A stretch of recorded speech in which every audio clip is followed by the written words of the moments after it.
Have you ever felt like there's something missing from the Bible you grew up reading? Like certain pieces of the puzzle were quietly removed, and nobody ever told you why? Well, you're not crazy. And what I'm about to share with you might just flip your understanding of Christianity upside down. See, while the Western world teaches from a 66-book Bible, there's another version, ancient, untouched by the Roman councils, that holds 88 books. It's called the Ethiopian Bible, and for centuries it's guarded stories the world wasn't ready to hear. Stories of fallen angels, divine calendars, hidden prophecies, and sacred resistance against empire. But why was this knowledge banned? Why were these powerful, deeply spiritual texts locked away from the public eye? The answer isn't just about religion, it's about control. Because once you read what's inside, something shifts. You start to see history, and yourself, through a completely different lens. And here's the wild part. This isn't ancient trivia. These texts speak directly to the chaos we're seeing today, from spiritual confusion to global crises. That's why so many are waking up now, hungry to reconnect with a truth that was hidden, until now.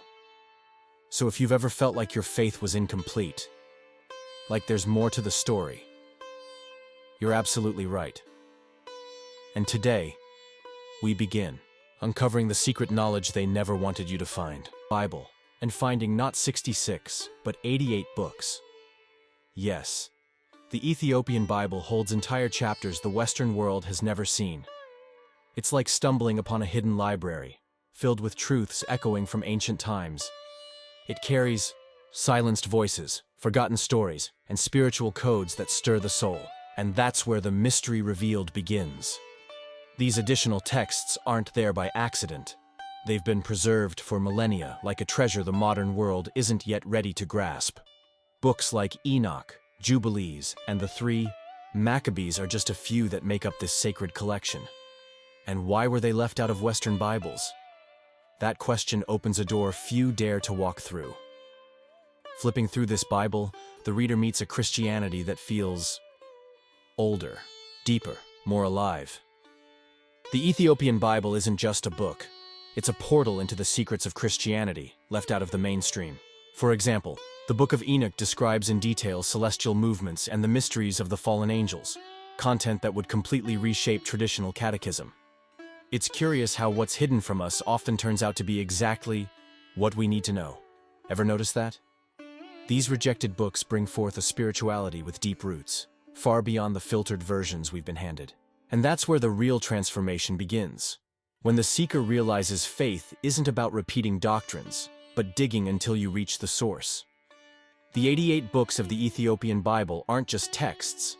They're testimonies from a time when men walked with angels and heard God's voice in the silence of the desert. As you read them, your understanding expands like a light turning on in a room that was always dark. And as the Ethiopian proverb says, "He who reads with the heart hears the heavens." The mere fact that banned books exist should raise a red flag in our minds. What's in these texts that bothered the West so much? This is where the game changes. Because understanding the Ethiopian Bible is like finding a lost puzzle piece in the divine plan.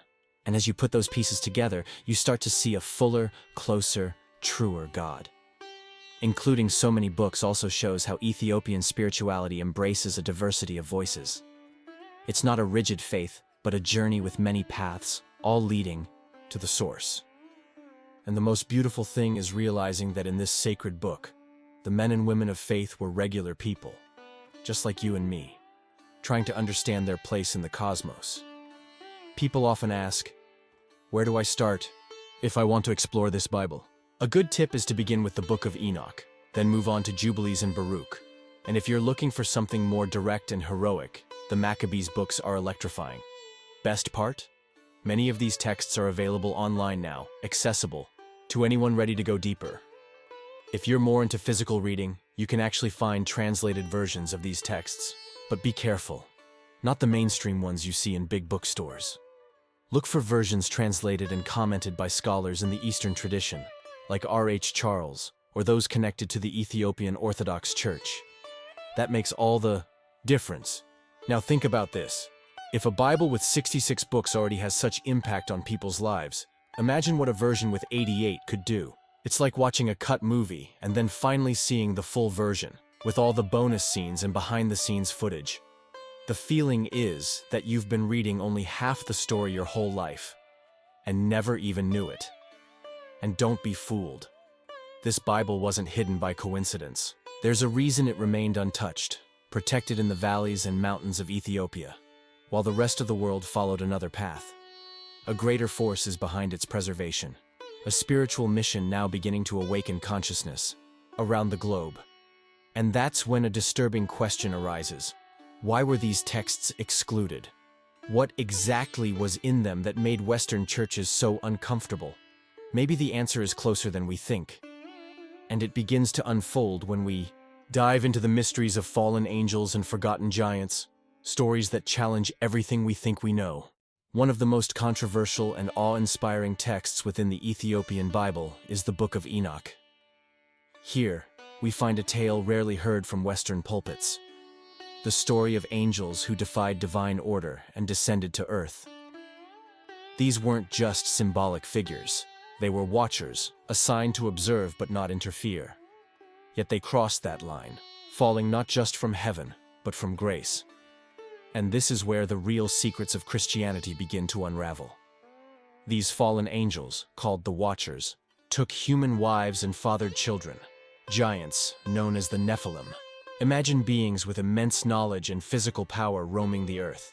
They introduced forbidden arts, astrology, metalwork for weapons, seduction through enchantments. Knowledge that today fuels science and war may have begun in rebellion. A rebellion that cost the heavens dearly. It's no wonder the Western Church wanted to keep this story out. If true, it challenges our entire narrative of human history and divine intervention. The mystery revealed here is raw, intense, and profoundly uncomfortable. But that's what makes it powerful. The truth doesn't always soothe. Sometimes it shakes. And the Book of Enoch shakes the very ground of religious tradition. Some might say, well, this sounds too mythological. But pause and think. Every ancient civilization speaks of sky beings, giants, and heavenly punishments. From Mesopotamia to Mesoamerica, echoes of the same tale appear. What if the Book of Enoch isn't myth, but memory? A shared, buried past resurfacing through the Ethiopian Bible. The Nephilim were not merely giants in stature, but in consequence. Their presence corrupted creation, leading to chaos that only a divine reset, the flood, could cleanse. And here's a thought. If they existed once, could they exist again? Or are their influences still hidden in systems, powers, or ideologies we can't quite name? You don't need to believe blindly. Explore the connections. Compare Genesis 6 with the Book of Enoch. Observe how one verse in the Western Bible is expanded into rich, detailed accounts in the Ethiopian tradition. The secrets of Christianity aren't about inventing new stories, but unveiling the full picture. One that was always there, just kept in the shadows. Some Ethiopians still teach this story today, not as legend, but as sacred history. They speak of the Watchers with a solemnity usually reserved for saints. And in doing so, they remind us that not all messengers of light remain loyal. Discernment then becomes a spiritual necessity. Not every shining presence is sent from God. Practically speaking, how can we apply this? One way is to train the mind in spiritual discernment. Start by questioning the origin of the information you consume. Read texts like Enoch and Jubilees, but also compare them with modern narratives in science, politics, and media. Ask, who benefits from me not knowing this? Another practice is journaling your dreams and intuitive impressions. In ancient times, messages often came through visions. The Ethiopian Bible gives high importance to dreams as divine channels. Keep a notebook by your bed. You might start to notice patterns, warnings, or confirmations hidden between the lines of sleep. This topic also invites us to reflect on spiritual rebellion. Have we, in small ways, acted like watchers, using knowledge to control rather than serve? In relationships, at work, even in faith communities, power without love can corrupt. The Ethiopian texts don't just expose others' fall, they hold up a mirror. Interestingly, these stories are echoed in popular culture, films, books, even songs, yet few trace them back to sacred texts. Hollywood may sensationalize them, but the source is far older and more profound. To see these stories through the Ethiopian lens is to return to spiritual roots, not with fear, but with reverence. And if the tale of fallen angels and Nephilim sounds extreme, just wait. The deeper we go, the more layers unfold. Because behind this tale of rebellion lies an ancient kingdom, a sacred ark, and a legacy that stretches from Solomon's temple to Ethiopia's highlands. To understand the weight of the Ethiopian Bible, one must first understand Ethiopia itself. This isn't just a country. It's a living chapter of biblical history. Long before Europe embraced Christianity, Ethiopia had already woven it into the very fabric of its identity. We're talking 4th century AD, when King Ezana declared Christianity the state religion, centuries ahead of many others. That alone should spark curiosity. But the roots go even deeper. Ethiopia's biblical ties trace back to the legendary Queen of Sheba and King Solomon. According to tradition, their union produced a son, Menelik I, who later brought the Ark of the Covenant to Ethiopia. Yes, that Ark, the very one said to hold the tablets of the 10 Commandments. And according to Ethiopian lore, it's still hidden in Axum today. This connection isn't just myth to Ethiopians, it's legacy. Walk through the churches carved into rock in Lalibela, and you'll feel it. Listen to their chants, observe their fasts, study their rituals. You'll see a faith untouched by time, raw and reverent. It's not just about belief, it's about lineage, spiritual and royal. That's what makes this version of Christianity so different. And yet, most of the world knows so little about it. Why? Because the narrative has been filtered, curated, and westernized. The mystery revealed is that Africa wasn't just a footnote in biblical history. It was a cornerstone. Ethiopia didn't inherit Christianity from the West. It preserved a version closer to the source. You see, while the Western Church debated doctrines in grand councils, Ethiopian monks were preserving ancient texts, fasting in caves, and translating scripture directly from Ge'ez, a language older than Latin. Their sacred commitment turned their mountains into monasteries and their manuscripts into time capsules. That's why the Ethiopian Bible feels so alive. There's something profound about a nation that sees itself not just as a people, but as a spiritual lineage. Ethiopians don't just read about biblical figures, they claim descent from them. And that changes everything. It's the difference between learning a story and living it. The secrets of Christianity, in this case, are in their blood. Even the architecture tells the tale. The stone-hewn churches of Lalibela, said to be built with angelic help, mirror Jerusalem's layout. Pilgrims travel from all over the world just to feel the ground beneath their feet, believing it still carries divine frequency. And in those sacred halls, the chants still rise like incense toward heaven. Want to experience this for yourself? Start by exploring Ethiopian liturgical music. It's hypnotic, transcendent, and filled with echoes of an ancient world. Or read the Kebra Nagast, a foundational Ethiopian text that outlines Solomon and Sheba's story. You'll begin to understand why Ethiopians walk with such spiritual dignity. They know where they come from. This perspective can shift your faith entirely. Instead of seeing Christianity as something exported from Rome, you begin to recognize its African heartbeat. And that shift reframes not just history, but your own spiritual heritage. Because if the truth was hidden, it means we were meant to search for it. And the more we search, the more we find evidence of this divine thread running through Ethiopian history. From the rituals of the Ethiopian Orthodox Church to the preservation of sacred calendars, Ethiopia continues to walk in step with the divine. It's not modernized, and that's the beauty of it. It's preserved. And maybe that's what the world needs now. Not new revelations, but old truths resurfacing. Ethiopia offers more than a story. It offers a blueprint. A reminder that before cathedrals and councils, there were mountains, scrolls, and a people who never forgot. But if their truths endured, why did the West reject them? The question that echoes through time is this: why were these books removed or never included in the Western canon? The Ethiopian Bible contains texts so ancient and rich, yet councils like Nicaea in 325 AD chose to omit them. This wasn't a decision based purely on truth. It was a mix of politics, power, and fear. Fear that these texts were too wild, too mystical, or too Jewish. But that's exactly what makes them essential. Think about it. How do you control faith? You control the narrative. And when a text reveals fallen angels, divine calendars, or laws that challenge Roman structure, it becomes inconvenient. The mystery revealed is that these books weren't forgotten. They were actively suppressed. Not because they were false, but because they were too true, too untamed for institutional comfort. Take the Book of Enoch, for instance. It was widely read in early Christianity, even quoted in the Book of Jude. But when it began to disrupt the clean, linear theology the church was building, it had to go. Suddenly, what was once embraced became labeled heresy. And with that, the secrets of Christianity were buried, not lost, just buried. Then came colonialism, and with it, a systematic erasure of spiritual autonomy across Africa. Ethiopia stood out, independent, uncolonized, and spiritually sovereign. The Ethiopian Bible became a symbol of that resistance.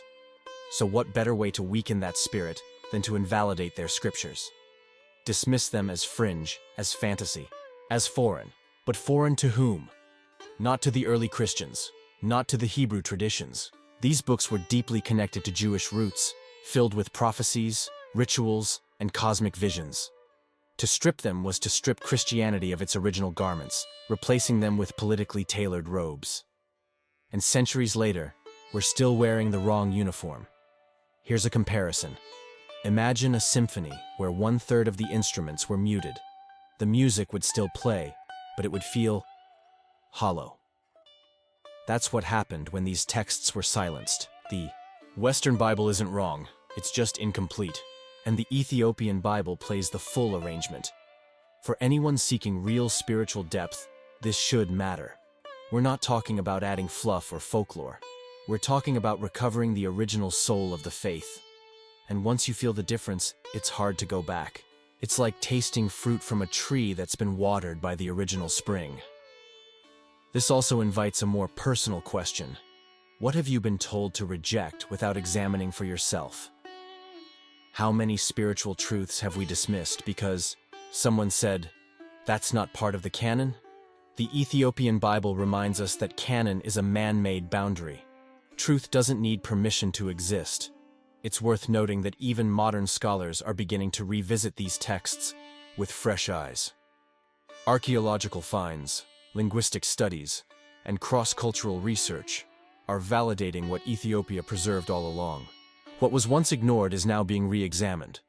The wheel is turning, slowly but surely. And yet, many churches still resist. Why? Because embracing these texts would mean admitting they've only told part of the story. It would mean decentralizing Western theology and giving space to ancient African wisdom. That shift threatens not just doctrine, but the pride behind it. And pride, as we know, is a stubborn spirit. So the next time someone questions the legitimacy of the Ethiopian Bible, ask, based on whose authority, and with what motive? Because when truth threatens power, power often silences truth. But not forever. Because some truths are like seeds, buried deep, yet destined to rise. And rise they did. Especially during a time when Ethiopia faced more than theological battles. As we move ahead, we begin to see how this sacred text became not just a spiritual compass, but a shield against colonial forces. When colonial powers set their sights on Africa, Ethiopia stood as a blazing exception. Unlike most nations swallowed by foreign rule, Ethiopia held its ground, and at the heart of that resistance was something unexpected: Scripture. The Ethiopian Bible wasn't just a holy book. It was a symbol of identity, sovereignty, and divine protection. It reminded the people that they were chosen, rooted, and not easily conquered.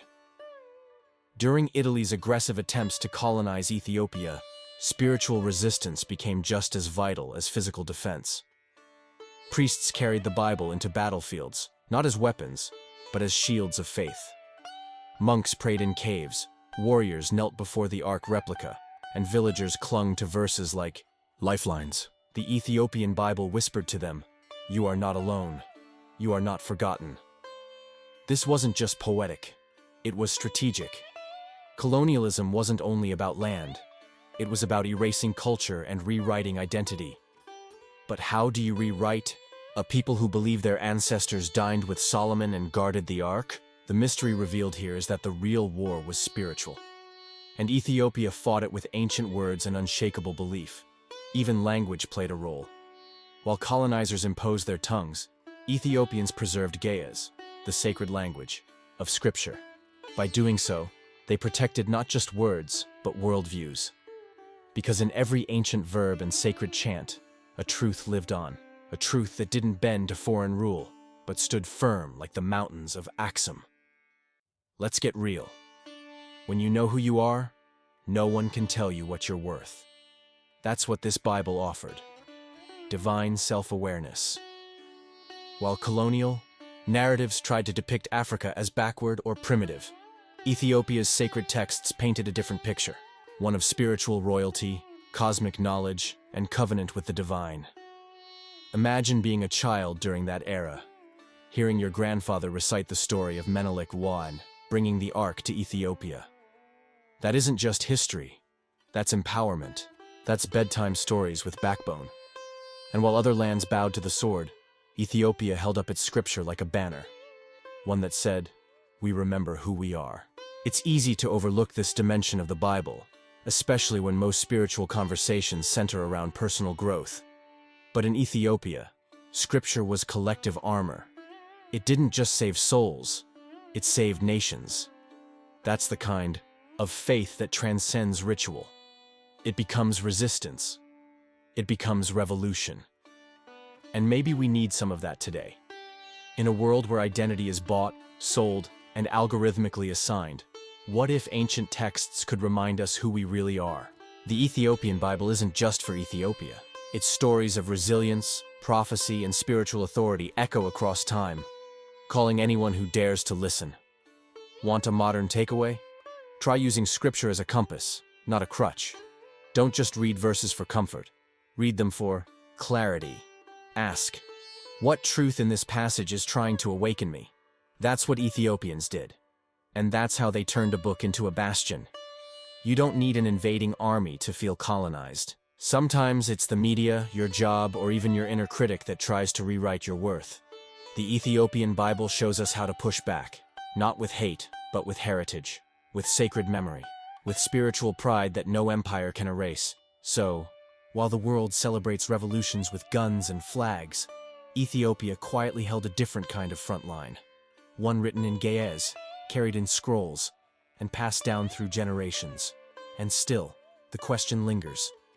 What secrets did these sacred texts contain that made them so powerful, so dangerous, so prophetic? Mystical. That's the word most people use after reading texts like Jubilees, Baruch, and the Ascension of Isaiah from the Ethiopian Bible.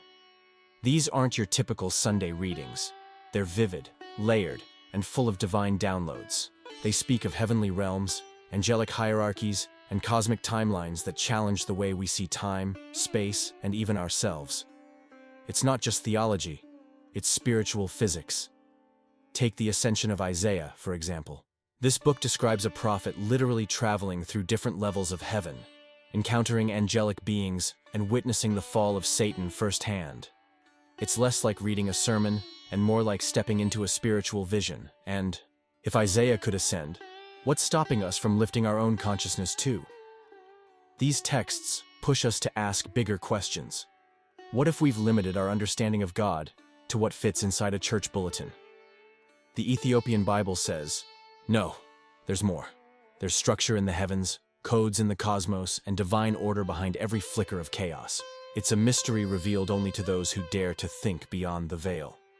Prophecy in these texts is also far more direct. No vague metaphors, just raw visions. They speak of nations rising and falling, of people straying from divine law, and the consequences that follow. It's less prediction, more divine pattern. And here's the real kicker. Much of what they warned about, it's happening now. The secrets of Christianity aren't ancient, they're active. But let's not get stuck in the clouds. These mystical texts are deeply practical. They emphasize discipline, especially around things like Sabbath observance and dietary purity, not as legalism, but as alignment. Want to sharpen your intuition or feel more spiritually clear? Try honoring a full day of rest. Eat intentionally. Your body becomes a temple, not a trend. Reading these books can feel like entering a secret classroom. They teach you how to pray with purpose, fast with focus, and listen with discernment. Imagine waking up and reading Baruch instead of scrolling through your phone. What kind of energy would that pour into your day? Sacred, centered, and crystal clear. One powerful concept from Jubilees is the idea that every major biblical event happened on the same day, across generations. That's divine timing. That's cosmic rhythm. It suggests that history isn't random, it's choreography. And if that's true, then your life, your struggles, and your dreams might also be dancing to a divine beat. This opens a deeper reflection. Are you in sync with divine timing, or resisting it? Maybe the delays you feel aren't punishment, but preparation. Maybe the doors that closed weren't rejection, but redirection. The Ethiopian Bible doesn't just answer questions, it reframes them. And here's something practical. Create a prophetic journal. Write down insights, dreams, or even recurring numbers or symbols. Review them over time. Patterns will emerge. That's your spiritual data. The ancients read the sky and the soul. Maybe it's time we relearn that.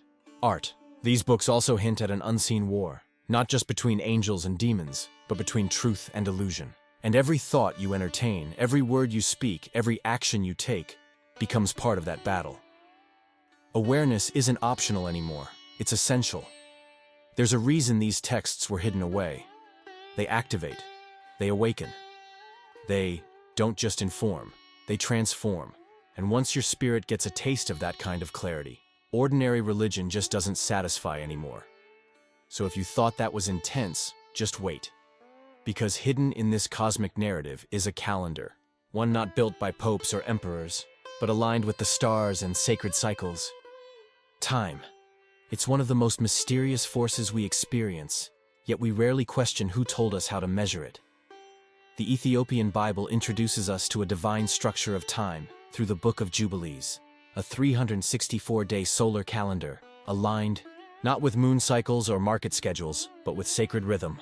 This wasn't just a calendar, it was a compass for the soul. Unlike the Western lunar system, which shifts unpredictably, the solar calendar offered stability.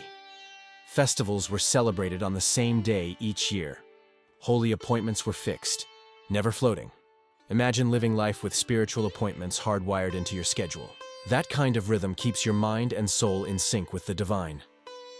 The mystery revealed here is that divine timing isn't just symbolic, it's mathematical. It's structured. God is not random, and neither is your life. The Ethiopian Bible suggests that when we align our calendars with heaven's patterns, things begin to click. Clarity increases, decisions become easier, synchronicities multiply. There's a reason why timekeeping was one of the first things corrupted in ancient civilizations. If you confuse a people's sense of time, you confuse their sense of purpose. The secrets of Christianity embedded in the Ethiopian calendar weren't just about dates, they were about destiny. When you know when, you begin to understand why. Think of how often we feel rushed, out of sync, or spiritually foggy. What if that's not just stress, but dissonance with divine timing? Many people live by to-do lists and deadlines. But what if you lived by sacred cycles instead? Days for rest, days for action, days for listening. The ancients weren't behind, they were in tune. Here's something you can try. Choose one day a week to disconnect completely. No work, no screens, just reflection. Observe that day like the Sabbath. It's not about religion, it's about recalibration. Your nervous system, your relationships, even your sleep will start to shift. Divine timing isn't theory, it's embodied wisdom. Jubilees also introduces the idea that God marked time from the beginning. Each moment of creation was a measured act. From Adam to Noah, Abraham to Moses, every covenant had a timestamp. You're not floating through space. You're living in a story with divine coordinates. And when you remember that, even delays begin to feel sacred. Modern life pushes us toward acceleration, more, faster now. But the Ethiopian Bible invites us to slow down, to move with the sun, to trust the seasons, to read the calendar like scripture. Time, in this context, becomes a spiritual teacher. One that whispers, everything is unfolding right on schedule. Want to go deeper? Look into how the Ethiopian church still honors this calendar today. Their feasts, fasts, and sacred celebrations are rooted in it. They haven't traded cosmic alignment for convenience. And maybe that's why their spiritual fire hasn't dimmed. They never unplugged from the source. Even scientific minds are starting to revisit solar cycles. From agriculture to psychology, researchers are finding that our bodies respond best to solar patterns. The ancients knew this. They didn't need a smartwatch to tell them what time it was. They looked at the sky and listened to their soul. This isn't about abandoning your calendar app. It's about syncing your inner clock with a higher one, creating space in your routine for silence, ritual, and spiritual rhythm. Because when you do, time doesn't just pass, it begins to work for you. And just when you thought ancient calendars were impressive, we now step into the realm of epic, heroes, divine warfare, and a people who would rather die than deny their faith. If you're looking for raw courage, divine defiance, and unwavering faith, the books of Maccabees in the Ethiopian Bible deliver it in full force. These aren't just historical accounts, they are spiritual war cries. Stories where entire families chose death over betrayal, where miracles weren't abstract ideas, but battlefield interventions. This is where sacred conviction meets heroic resistance. The Maccabean revolt began when Greek rulers tried to erase Jewish identity, banning circumcision, desecrating the temple, and forcing people to eat pork in defiance of divine law. But a priest named Mattathias and his sons refused to bow. They sparked a rebellion not just with swords, but with scripture burning in their hearts. And in Ethiopia, these tales are not forgotten. They are celebrated. Why does this matter today? Because oppression still exists. It may not always wear armor, but it comes in the form of cultural conformity, moral compromise, and spiritual apathy. The secrets of Christianity found in Maccabees remind us that real faith isn't passive. It stands, it speaks, it even suffers, but it never surrenders. These stories are especially loved in Ethiopian tradition because they mirror the nation's own resistance. Just like the Maccabees, Ethiopians have fought to preserve their sacred ways against external pressure. Reading these texts is like looking into a mirror that reflects spiritual resilience across generations. The miracles described are powerful: oil that lasts beyond logic, warriors shielded by divine hand, and enemies scattered by invisible force. But perhaps the greatest miracle is the people's resolve. The Ethiopian Bible preserves this not as folklore, but as living testimony, a reminder that heaven doesn't just observe, it intervenes. The Mother and Her 7 Sons, one of the most harrowing yet inspiring stories, is a masterclass in courage. Each son is executed for refusing to violate divine law. And their mother? She watches, encourages, and then embraces death herself. It's impossible to read without trembling, and yet, it's also deeply empowering. What would it look like to live with even a fraction of that conviction? To refuse shortcuts, to hold your ground spiritually, even when culture says, just go with the flow. These books challenge us to redefine what it means to be faithful. Not polite faith, but powerful, enduring, warrior-like faith. And here's a practical way to connect. Reflect on one belief or value you've been compromising, even slightly. Write it down. Ask yourself, what would a Maccabee do? It's not about extremism. It's about integrity. The kind that glows in the dark, the kind that costs something, and the kind the world desperately needs again.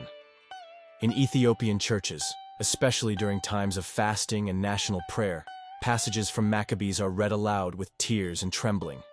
They aren't ancient history, they're spiritual, fuel, proof that the fire of devotion can outlast even the harshest oppression. Even today, movements of justice and truth often draw from these ancient wells. Civil rights leaders, liberation theologians, and freedom fighters have all invoked the spirit of the Maccabees. Because their story isn't finished. It continues in anyone who says, "Enough. I will stand for what's holy." The Ethiopian Bible holds these narratives close, not to glorify violence, but to honor the cost of remaining true. And in doing so, it passes down an inheritance of courage, one that whispers to every generation, "You are stronger than you think, and you are not alone." And just when the fires of war fade, the sacred texts offer something else, something more relevant now than ever. Insight into the global crises of our time, and what prophecy has to say about the days we're living in. Ancient texts don't belong in museums. They belong in our daily lives. The Ethiopian Bible, with its preserved and once banned books, isn't just a historical artifact, it's a prophetic lens for today. In a world spinning with confusion, division, and spiritual hunger, these scriptures read like headlines. The secrets of Christianity hidden for centuries now speak louder than ever. Many of these texts describe end-time scenarios, not in vague, fear-driven terms, but in patterns. Societies drifting from divine law, truth becoming offensive, and light being labeled as darkness. Sound familiar? This isn't about panic. It's about preparation. The Ethiopian Bible gives us the blueprint, not to escape the world, but to walk through it with clarity and courage. The Book of Enoch, for example, speaks of knowledge increasing rapidly, something we're witnessing in the age of AI and digital revolution. But with it comes moral confusion. When wisdom is divorced from virtue, technology becomes a tool of manipulation. That's why the ancient path matters, because it's a compass in the chaos. And what about global crises? Famine, war, economic instability. They're all echoed in apocalyptic texts like Baruch and the Ascension of Isaiah. But these books don't just forecast doom. They offer divine perspective. They remind us that behind the shaking, something is being revealed. A mystery revealed not to everyone, but to those awake enough to see. This makes personal discernment crucial. Don't just absorb information, question it. Pray over it. Compare it to sacred patterns. The Ethiopian Bible trains the reader to be spiritually alert, not just intellectually informed. And in times like these, that's not a luxury, it's survival. Want to apply this? Start by doing a spiritual audit. What influences are shaping your worldview? Who's feeding your soul? Media algorithms or eternal truths? Set aside 1 hour a week to study a banned text like Jubilees or Enoch. Read slowly, reflect deeply. You'll be amazed at how the fog begins to lift. Another practice is forming small circles of study. Just a few friends hungry for deeper truth. Read together, discuss, pray. That's how revolutions start. Not in cathedrals, but in living rooms. The Ethiopian Bible wasn't preserved by chance. It was preserved for such a time as this.